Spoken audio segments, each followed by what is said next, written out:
ഈ കുട്ടികളെ കൊണ്ട് ഗണഗീതം പാടിച്ചു എന്നുള്ളൊരു വിവാദം ഇതിന്റെ ഇടയിൽ ആരോപണം ദാറ്റ് വാസ് കല്ലുകടി പാടിപ്പിച്ചു എന്നൊക്കെ പറയുന്നതിനകത്ത് ദുരുദ്ദേശം ലോകത്തിന് മുഴുവൻ മനസ്സിലാവും. സംഗീതത്തിന് ഭാഷയില്ല, ജാതിയില്ല, മതമില്ല, ഒരു പുണ്ണാക്കുമില്ല. സംഗീതം എന്ന് പറയുന്നത് ആസ്വദിക്കാൻ പറ്റണം.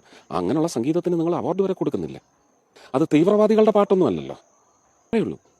അത് ആ കുഞ്ഞുങ്ങൾ സെലിബ്രേറ്റ് ചെയ്തു അവരുടെ സന്തോഷം, അത്രയേ ഉള്ളൂ. ആ കുഞ്ഞുങ്ങളുടെ മനസ്സിലേക്ക് അവരാണ് വിഷം കുത്തിവെക്കുന്നത്, അവരാണ് മറ്റു ചിന്തകൾ കുത്തിക്കയറ്റുന്നത്.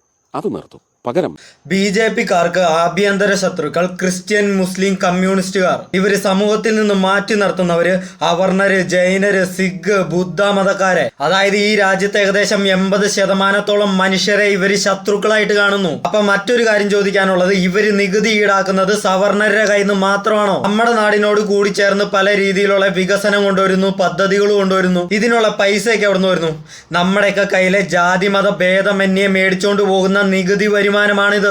ഇതൊന്നും മനസ്സിലാക്കാനുള്ള വിവരമില്ലാത്ത പട്ടിക്കുണ്ടായ വിവരദോഷികളാണ് ഇതിനൊക്കെ സപ്പോർട്ട് ചെയ്യുന്നത്. അതിനുള്ളിൽ ഗണഗീതം ഉണ്ടാക്കാനായിട്ട് ഈ നാട്ടിലെ സവർണരുടെ നികുതി വരുമാനം മാത്രമല്ല നിങ്ങൾ ഇവിടെ നിന്ന് നക്കുന്നത്. ഇതൊരു മതേതര ജനാധിപത്യ രാജ്യമാണ്.